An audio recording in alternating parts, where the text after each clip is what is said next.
Okay, magandang hapon po sa ating lahat at panibagong vlogs, panibagong update na naman sa mga nangyayari. Ngayong araw na ito, magko-comment tayo dahil alam nyo, no, itong administrasyong Marcos, palubog na ng palubog. Oh. Bakit ko ba nasabing palubog na ng palubog itong administrasyon ni Marcos? Kasi yung una kong ipapakita sa inyo, no, video na itong si Bongbong Marcos ay tinawag pa ng host ang kanyang pangalan. Ngunit kung mapapansin mo sa video na ito, no, wala na talagang pumalakpak, wala nang sumisigaw, wala nang spark if si Bongbong Marcos ay lumalabas sa masa. Ipapakita ko yan mamaya ha at i-explain natin bakit nagkaganyan na po ang administrasyong Marcos at bakit nasabi natin na ang taong bayan naiirita at nasusuka na dito kay Bongbong Marcos. Mamaya ipapaliwanag natin yan. At heto pa, pagpasensyahan nyo na itong vlog na ito ha. Kasi po, dito sa pangalawang reaction video natin, ay itong si Auntie Claire Castro ay nagpa-interview dito sa Bilyonaryo News Channel. At dito sa vlog na ito, dito sa interview na ito, napahiya siya sobra. Hindi niya na alam kung ano ang isasagot niya.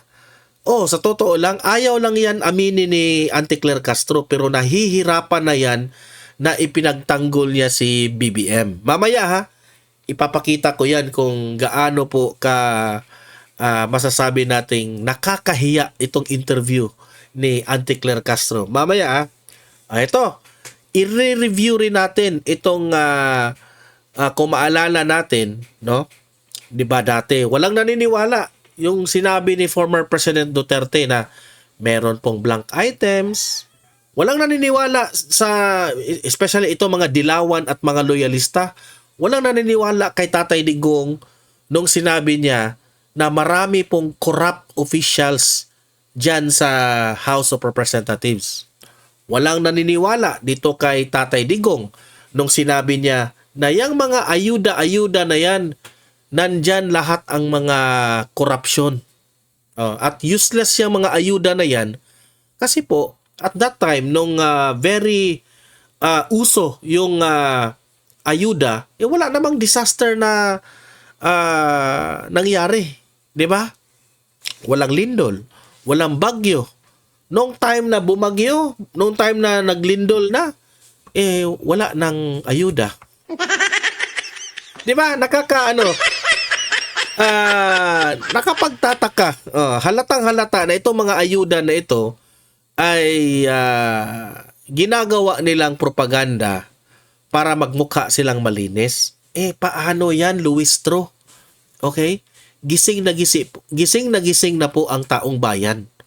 Okay, dito ipapaalala ko sa inyo kung anong sinabi dito ni Luistro kasi nakita ko lang ito sa social media Ipapaalala ko sa inyo na ngayon, kung titingnan nyo itong video ni Luistro ngayon, nakakakilabot na itong pinagsasabi nila. Kasi halatang halata na itong mga ano tawag dyan? Itong ayuda na ito, halatang halata na meron pong kabalastugan silang ginagawa. Okay? At last but not the least na ating papanoorin ay latest interview nitong si Congressman Leviste. Okay? Latest interview na patungkol po na nakakahiya itong si Secretary Vince Dizon. Kasi harap-harapan na pinost nitong si Congressman Leviste yung mga allocables at mga insertions tapos hindi pa inauthenticate ni Secretary Vince. Halatang halata in my opinion na itong Secretary Vince ay takot. Halikpuwet rin. Takot siya kasi ang dami pong mga congressman na involved doon. Billion-billion po ang mga insertions. Billion-billion po ang dapat nating questionin sa kanila. na saan napunta itong mga pera na ito. Wala silang magagawa. Isinapubliko na ni Congressman Leviste. Mamaya, ipapakita ko sa inyo kung paano pinahiya nitong si Congressman Leviste itong si Secretary Vince Dizon. Okay? Pero bago ang lahat guys, no, inom muna ako ng, kasi nag-alarm na yung aking telephone na painumin ako ng gamot na Biogesic. Kasi po, kahapon, hindi po naging maganda yung aking pakiramdam, no? Meron tayong sore throat, tapos may lagnat tayo, no? At heto na nga, magmamayabang ako ngayon, no? Sa napapansin nyo ito, ano ito? Di ba? Pareha kami ni BP Sara ng water bottle. Di ba? Kung maalala ninyo, ito yung water bottle na laging dala-dala ni VP Sara. Di ba? Binili ko kaagad kasi alam mo naman, bilang suporta ni VP Sara, bumili tayo ng kagaya ng water bottle sa kanya. Okay? Ito lang naman yung nagtataka yung mga taong bakit dala-dala ni VP Sara lagi yung water bottle niya, di ba? Maganda kasi guys, no? Bumili na kayo nito kasi maganda kasi yung araw-araw meron kayong aim na makaubos kayo ng how many liters na kahit mga 1.5 liters na tubig, na yan maganda na yan sa katawan natin, no? Inom muna tayo ng gamot. Ayan. Shout out kay VP Sara. Pareha tayo ng water bottle. Okay. So, bago ang lahat, bago natin ito pag-uusapan, help me po muna na i-like at saka i-share itong video na ito para guys, kakalat ito sa taong bayan. Okay? Sabay-sabay muna tayong mag-like and share sa Donmar TV. Itong video na ito, like and share. 1, 2, 3, go! Okay, naka-like and share na ba lahat? And also guys, sa mga bago pa lang dito sa aking channel, mag-subscribe na po kayo para lagi kayong updated sa ating mga balita. And at the same time, yung mga cellphone ninyo, ma-notify yan kung meron tayong breaking news, bagong uploads, o kung nagla-live ang ating channel. Ma-notify kayo lahat dyan. Kaya mahalaga po na mag-subscribe tayo sa Donmar TV. 1, 2, 3, go! Ayan, nakasubscribe na ba lahat? Okay. So, unahin muna natin itong una nating ipapakita na video. Ito. Na dito mo talaga masasabi guys na ang mga taong bayan isinusuka na itong si BBM. Kasi po, nung tinawag po ang kanyang pangalan, parang wala na talagang pumapansin sa kanya. Okay? Kasi Donmar, bakit mo ba yan ipinakita? Bakit? Hindi naman yan siyempre, ipapakita natin. Kasi, nung nagbalita tayo dito sa Donmar TV na, Donmar TV, fake news kayong negative 3% na lang yung di ba? Yung latest SWS survey ni Bongbong Marcos nung nag-negative 3, walang naniniwala. Sabi nila, pakulo lang niyo yan para bini-brainwash niyo yung taong bayan. Na pero sa totoo yan, marami pang supporter si Bongbong Marcos. Ito, latest video ito I think merong event sa mall na tinawag ang pangalan ni BBM at ito po yung resulta. Ang gusto kong pakinggan ninyo yung sigawan ng taong bayan. At i-observe ninyo ang taong bayan kung nakikilig pa ba kay BBM? Pumalakpak pa ba? Parang walang respeto na yung taong bayan sa kanya. Ito panoorin natin, okay? BBM, pasok! Ladies and gentlemen, the President of the Republic of the Philippines, His Excellency Ferdinand R. Marcos Jr. of the Philippines, His Excellency Ferdinand R. Marcos Jr. Tingnan nyo. Kawawa siya, di ba? Kawawa siya kasi siya na lang yung tumatawa sa sarili niya. Tapos, Wala, yung tao, yung lumalakad siya, yung tao, hindi naman nga nakasmile sa kanya. Parang iniiwasan siya. Oh, kung i-compare mo dito kay VP Sara, kung si VP Sara yon lumalakad sa mall, wala na. Dinumog na yun ang taong bayan. Oh. So, again ha, tingnan nyo for the last time, kawawa si BBM talaga.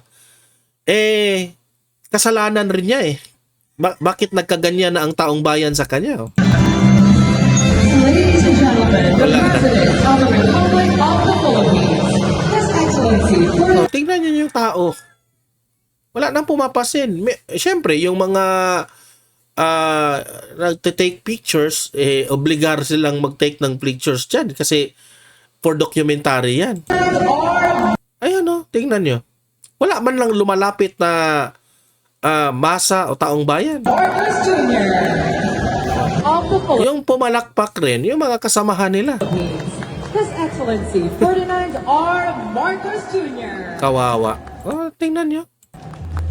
Oh, siya lang yung pumalakpak. Kawawa.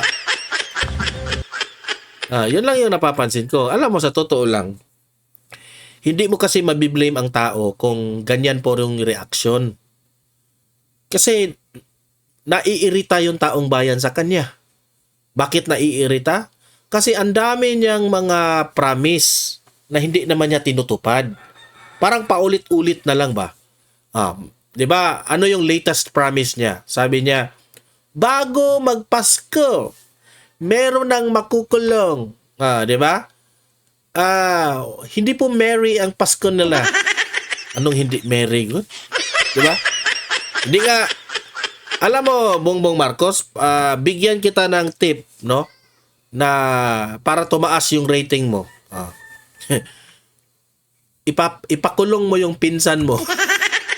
Tataas yung rating mo. Hindi mo kaya.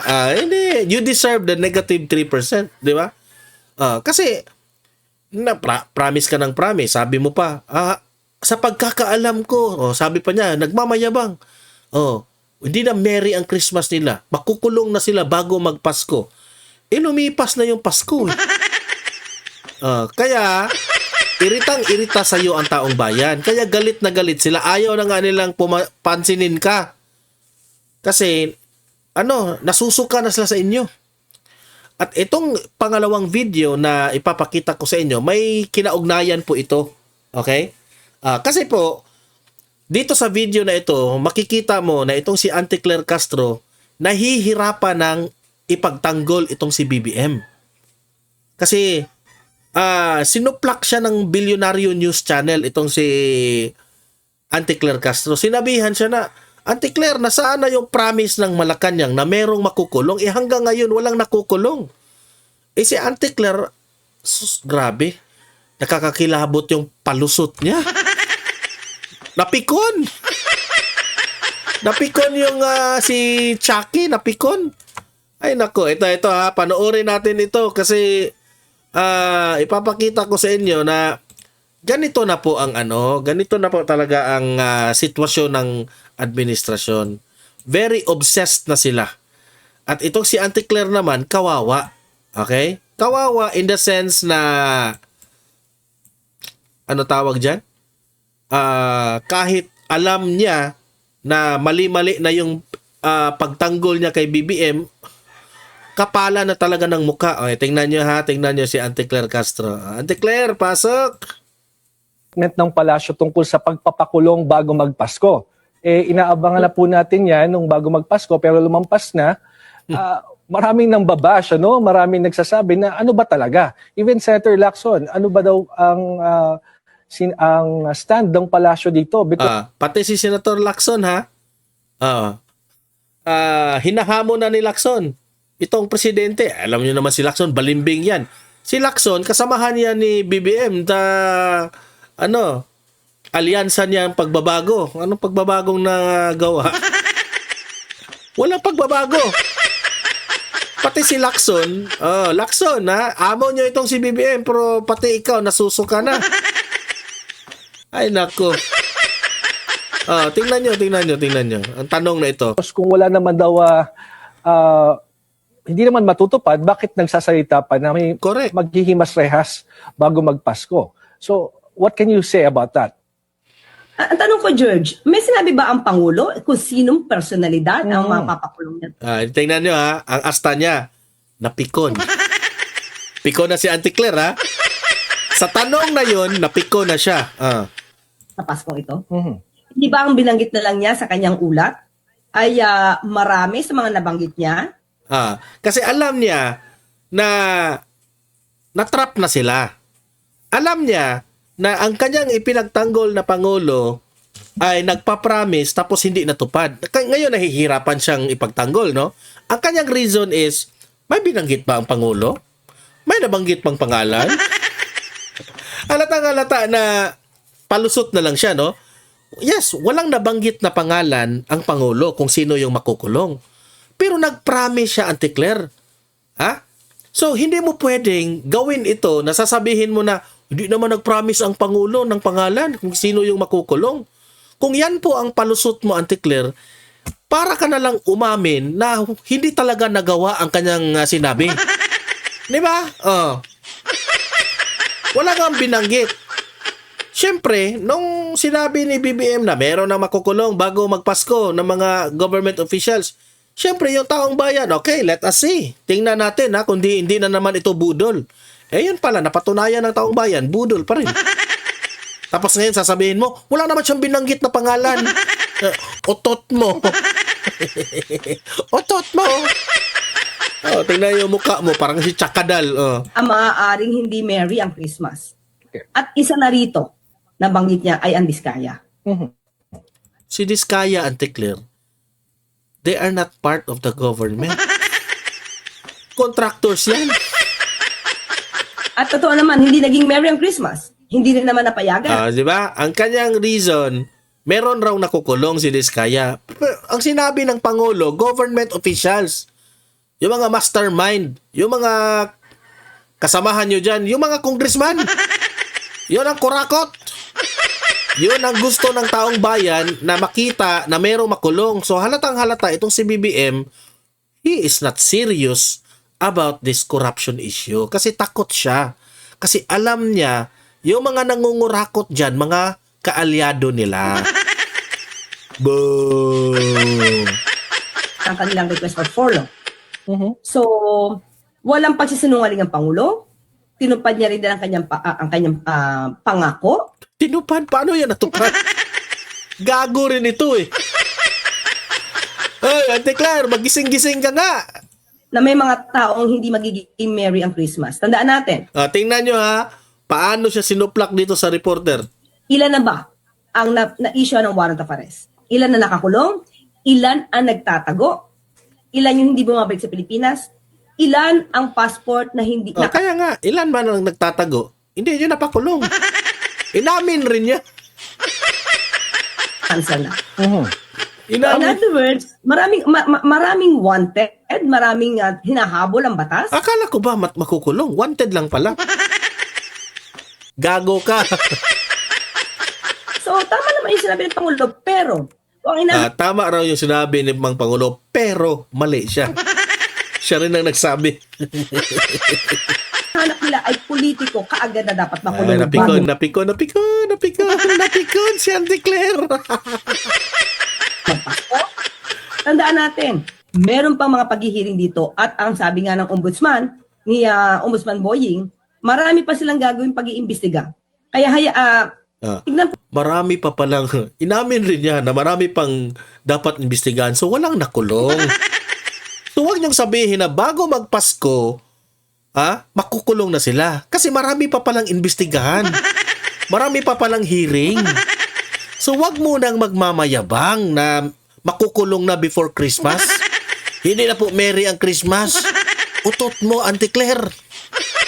natin sa mga susunod na araw. So muli, Susunod na araw, akala namin bago magpasko. Tapos ngayon, susunod na araw pa pala. What? sabi ko nga, wag naman sana yung iba, mga sa ating mga kababayan, yung iba, may mga nagsasabi Wala na.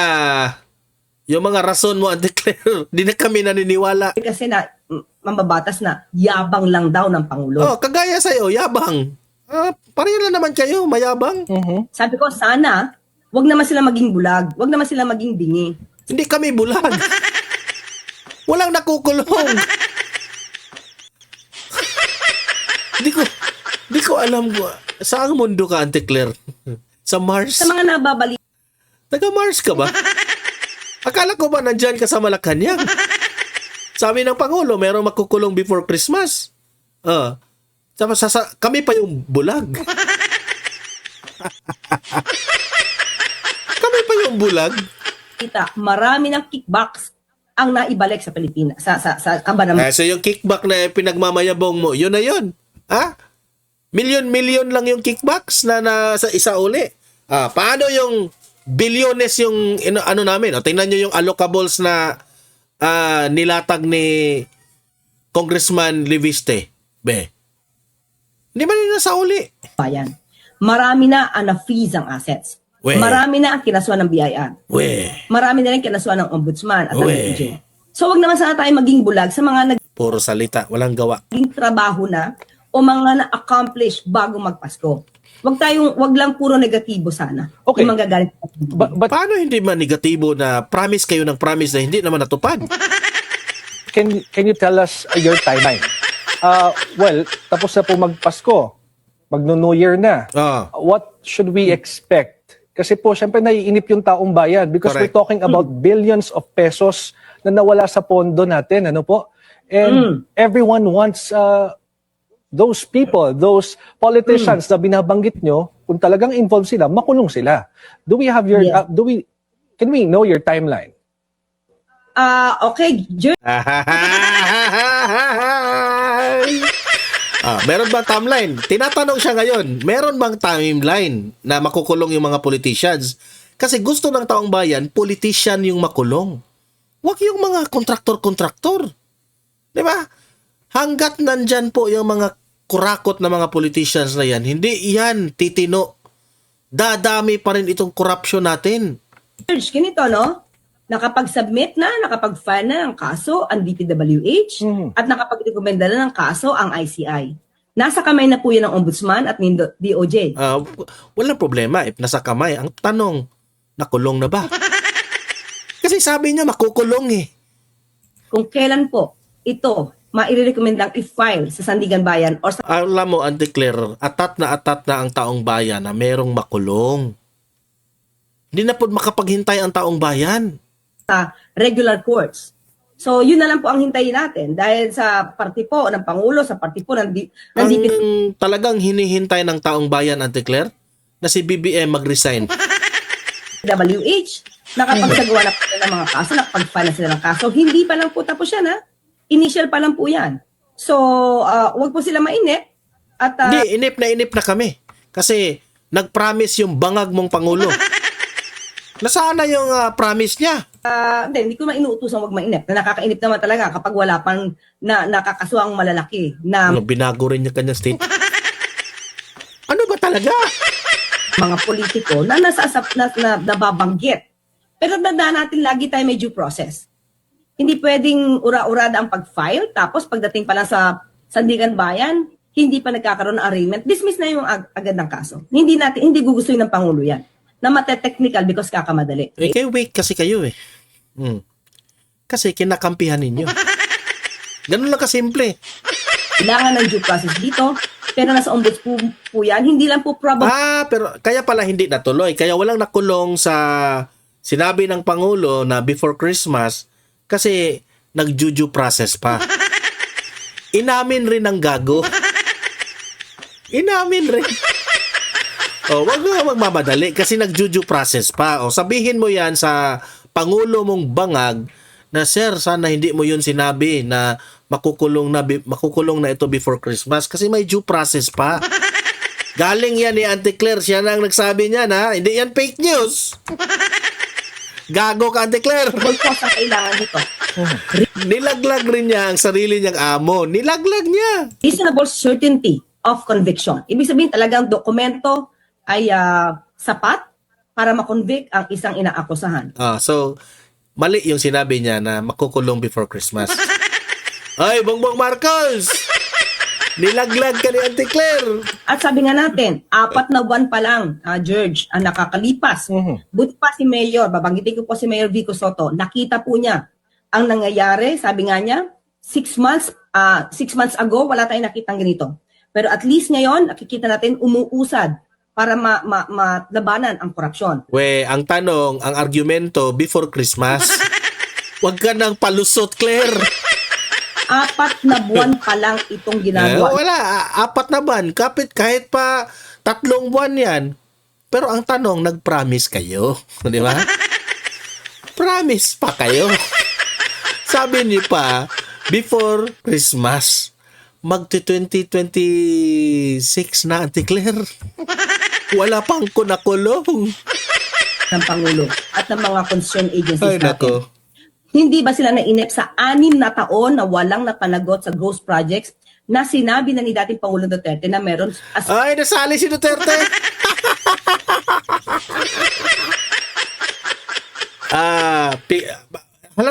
Halata mo itong, kapag mapipiko na si Auntie Claire, kasi caught off guard na siya sa mga tanong, hindi na niya masagot, idadamay na niya yan si Duterte. early as 2020. Nadamay si Duterte. Hoy, nakulong na si Duterte doon sa dahig, dinamay mo pa. Ghost projects. May kickbacks bang na ibalik nung panahon na yon? Meron bang nasa Kasi, Auntie Claire, walang corruption. Vinivito, yan ang, kasi ang kanyang argumento, nung panahon raw ni Tatay Digong, wala raw ghost project. Hindi raw naibalik yung mga corruption at that time. Walang corruption at that time, Auntie Claire, kasi binibito niya. Di ba? Hindi nakakalusot yung mga proyekto, binito niya. So, wag kang gumawa ng fake news. Gago ka. Gago ka talaga sa. ng kaso sa I-brainwash mo pa yung tao, ha? Na may corruption at that time. panahon na yon. So, we are just having 4 months. Ganun nyo. Pag ganun pa yung mukha, oh. We're having just 4 months. Halatang pikon. Pikon. Pikon. Before 6 years, walang nangyari. Hindi ba? So, Pikon. Pikon. Oh, ito pa, ipapakita ko sa inyo. Isang nakakadiri na... Ito ha.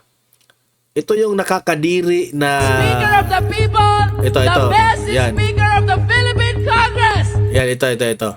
Nakakadiri na si Luistro. Pakinggan ninyo ha. Nakakadiri itong ginawa niya.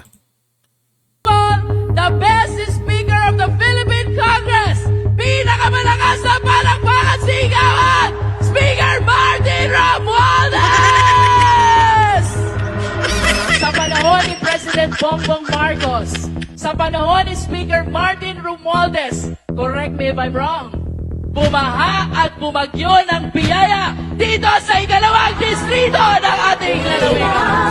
Hindi lang bumaha, napuno yung mga bulsa ninyo. Kaya may AX dahil ni Speaker. Kaya may AKAP dahil ni Speaker. Kaya may tupad dahil ni Speaker. Kaya may mga barangay road dahil ni Speaker. Kaya may patubig dahil ni Speaker. At kaya may groundbreaking ngayon dahil ni Speaker. Yan. Sobrang nakakadiri. Oh, tingnan mo.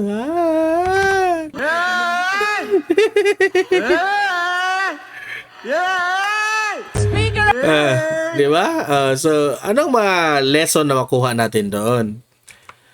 Kasi, yang si Luistro na yan, wag nyo na yang iboto. Mga, yung mga audience ko dito sa Donmar TV na dito sa mga lugar ni Luistro, wag na yung iboto yan. Kasi po, alam na po natin kung paano po naging disaster ang pagiging speaker ni Romualdez. Diba? Alam na natin. Ito, mahalaga pong pakinggan natin itong anong tawag doon? Itong si Congressman Liviste. Okay? pahiyang-pahiya itong si itong si Secretary Vince Dizon dito sa pahayag niya. Okay, play. Nasa ating linya ngayon si Representative Leandro Leviste ng 1st District ng Batangas. Magandang umaga po, Congressman. Magandang umaga po sir at Merry Christmas and Happy New Year sa inyo. Salamat din po and Happy Holidays. Ito po ngayon si Chacha sa ating unang katanungan. Chia, go ahead. Good morning po, Congressman. Welcome back to the show. Congressman, siguro una muna, no, itong naging reaksyon ni Yusek Claire Castro dito po sa mga inilabas ninyong mga dokumento. Ang tawag po ng Malacanang dyan ay hearsay at wala nga daw po itong probative value.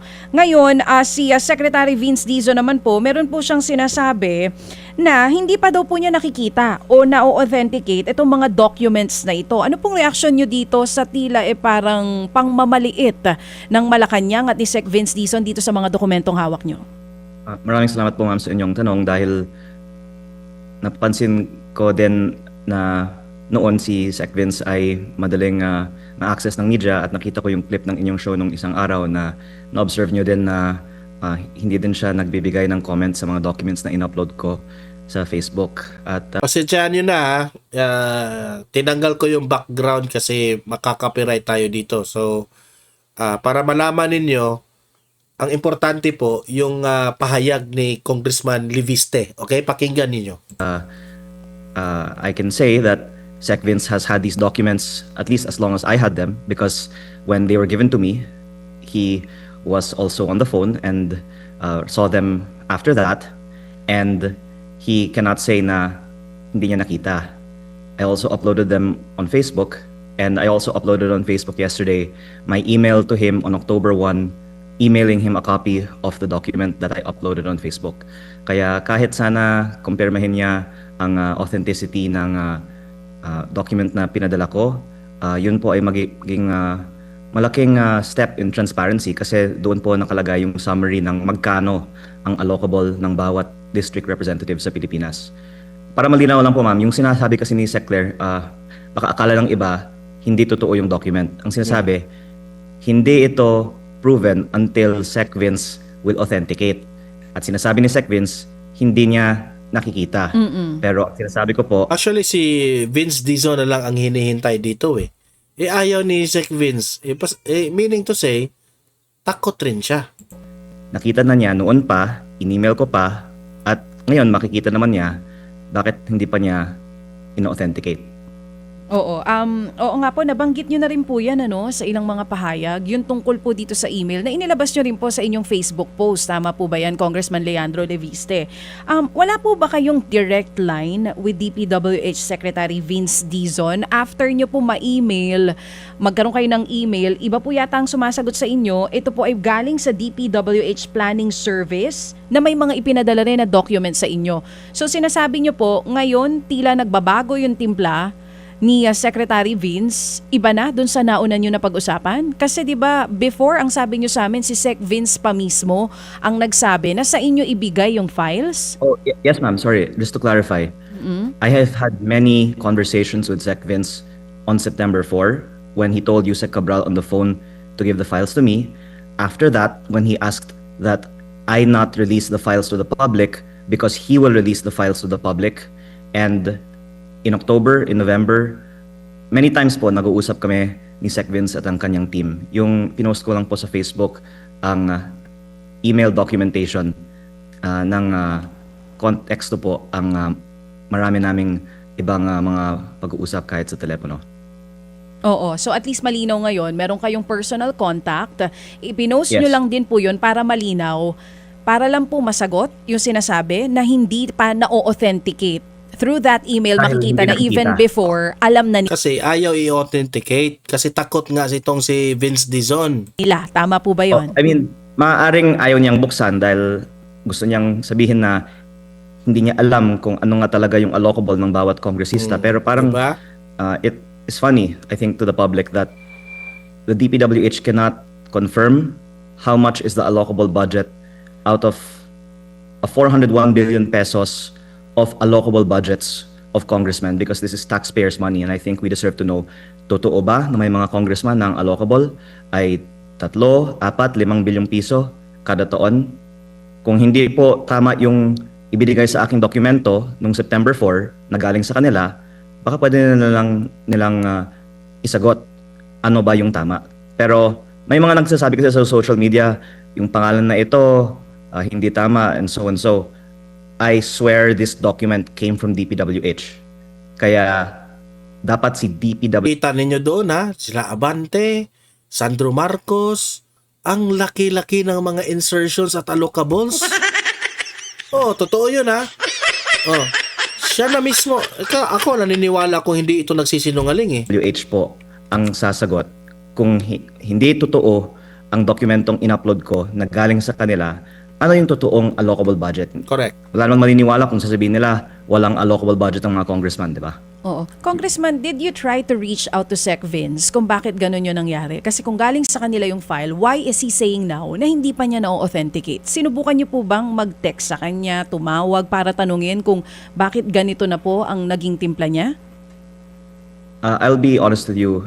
Yes, we are trying to contact Sec Vince. I think abroad siya ngayon. Pero nakausap din namin po ang kanyang mga appointees, also trying to reach him. I'll just be honest, okay? Sec Vince really wants reform and transparency in the DPWH. But on the night that I got the documents, he realized how severe the consequences to some of the people. Kasi yan, kung i-expose mo yan, ang daming mga politicians yan, mga congressman. Delikado rin ang buhay nila. On the list might be. And after that, wanted the documents not to be released to the public. After that, he went to Congress for the budget hearings. We also talked there. And then we also had private discussions outside of Congress. I am also answering your question a while ago about how we communicate outside of the email that I posted.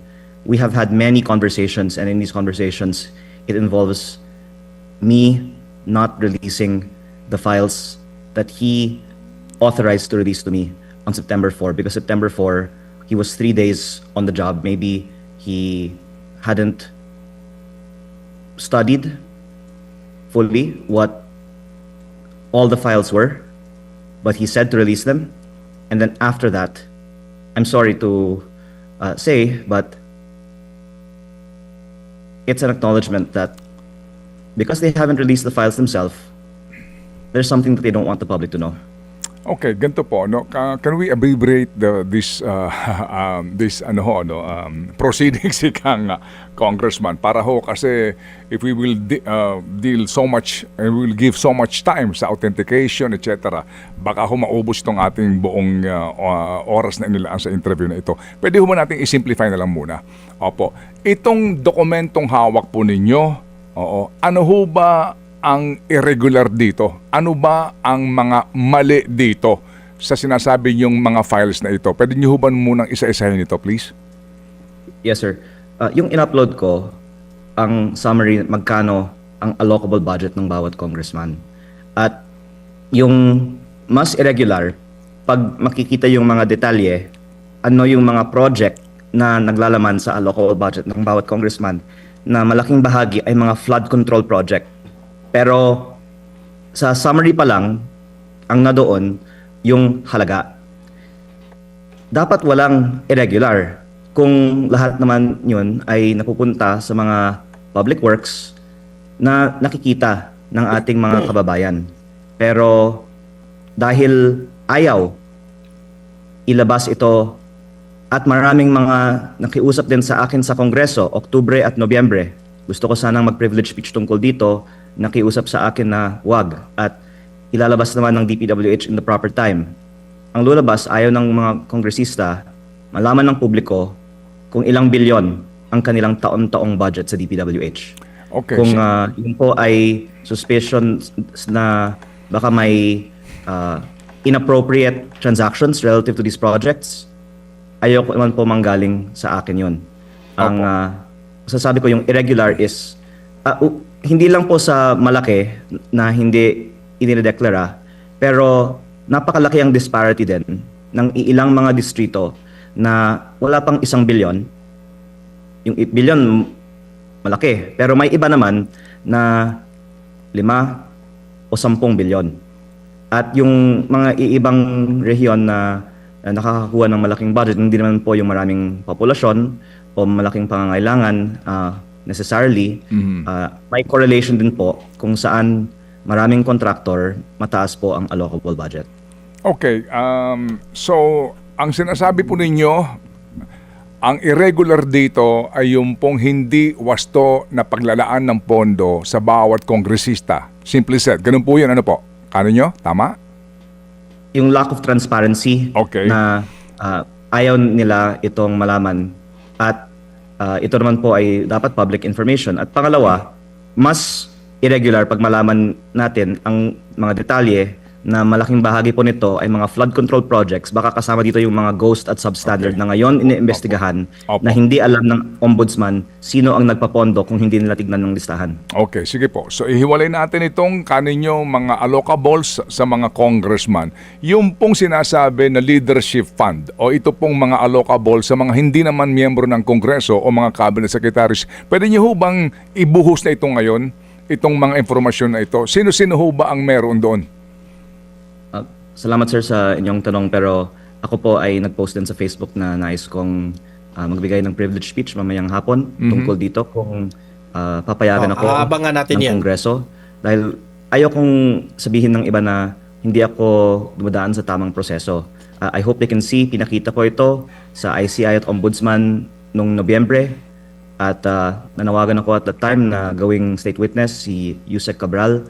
Ngayon naman po, gusto kong mag-privilege speech for the nth time sa Kongreso. At baka kung hindi ako papayagan, that's when I can say I've tried that channel, I can go into the next. Pero si Senator Ping Lacson ay may ibinunyag naman na din po at pati ang ibang media outlet. At ang interesting fact is, iba yung source nila ng file. Hindi naman po yun galing sa akin. Pero tugma ang sinasabi nila Correct. sa nasa file ko. Okay. At yun ay patunay na authentic ang mga files namin. Sige. Sino? Kasi po, itong si Congressman Leviste, tukma dito sa inilabas rin dito sa mga ilan sa mga government officials. Kahit nga si Ping Lacson, sabi niya, nagkapareho. Okay? Tapos sabi nga ni Ping Lacson, kaya nga nainis itong si Auntie Claire Castro na bakit hanggang ngayon wala pang nakukulong sa promise ng Pangulo, di ba? Sabi yan ni Ping Lacson, kaalyado yan, kaalyado si Ping Lacson at si Bongbong Marcos. Ang tanong dito ngayon, bakit itong si Secretary Vince Dizon, okay, ayaw niyang i-authenticate? Pareha yan ng files eh. Kung ano yung kinuha ni Congressman Leviste dito kay Yusek Cabral, walang pinagbabago yan. Kasi nandyan po yung file eh. Syempre, itong si Vince Dizon, siya yung pumalit dyan kay Bonoan. Syempre, alam niya yan. Ang tanong, bakit hindi niya kinonfirm na yung mga pinost nitong si Congressman Leviste ay totoo yun? Takot rin siya. So, dito mo mapaghalataan na itong si Secretary Vince Dizon may nakatali pa rin sa kanyang liig. At walang iba, halik sa puwet pa rin siya ni Bongbong Marcos. Yan ang totoo. Kaya nga sabi ko, akala natin nung una si Secretary Vince Dizon, akala natin para siya sa pagbabago, di ba? Hindi pa rin mapagkakatiwalaan itong si Secretary Vince. Dahil naglalaro pa rin sa politika. Kahit nga hindi siya, kahit hindi siya political person, siya lang man po ay USEC, secretary ng pero halatang halata na may kinakampihan siyang amo na politisyan. Secretary Vince is not for the people. Halatang halata na maka-administrasyon pa rin. E di syempre, naunawaan naman natin yan na si Bongbong Marcos naman talaga ang ika nga, tuta itong si Secretary Vince. Kasi takot rin itong si Secretary Vince na mawala ng trabaho. Kasi nung panahon ni former President Duterte, kaya nga kinuha ito ni Duterte kasi magaling eh. Eh ngayon, si Secretary Vince, naglalaro rin sa politika. Ikaw, Secretary Vince, ito lang yung payo ko sa'yo. Huwag kang loyal sa mga politician. Be loyal to the Filipino people. If sa tingin mo, it's for the good of the Filipino people itong mga ipinost nitong si Congressman Leviste, i-authenticate mo na. Huwag kang matakot. Eh kung tatanggalin ka ni BBM, so be it, di ba? Huwag kang matakot. Tingnan mo Secretary Vince kung ano ang reputasyon mo ngayon sa taong bayan. Anong sabi ng taong bayan? Secretary Vince, gaya rin lang iba. Para ka rin si Magalong. Yun lang. At the end of the day, Secretary Vince, takot. Yun ang aking opinion dyan, takot pa rin siya. So, kayo mga audience ko dito sa Donmar TV, mag-comment kayo. Naniniwala ba kayo dyan sa pinost nitong si Congressman Leviste na totoo yun? Yung mga allocables, insertions ni Sandro Marcos, Abante, na bilyon-bilyon po. Kayo po ba naniniwala? Latag ninyo ang inyong argumento dyan kung kayo po naniniwala. And guys, paki-like, paki-share itong video na ito para guys kakalat ito sa taong bayan. And sa mga first time dito sa aking channel, subscribe na kayo kasi libre lang po ang mag-subscribe. Walang bayad yan, no? Updated pa kayo sa ating mga trending na mga balita. Okay? See you in my next video. Have a great day. Have a great night. God bless po sa ating lahat. Mabuhay ang Pilipinas and God save the Philippines.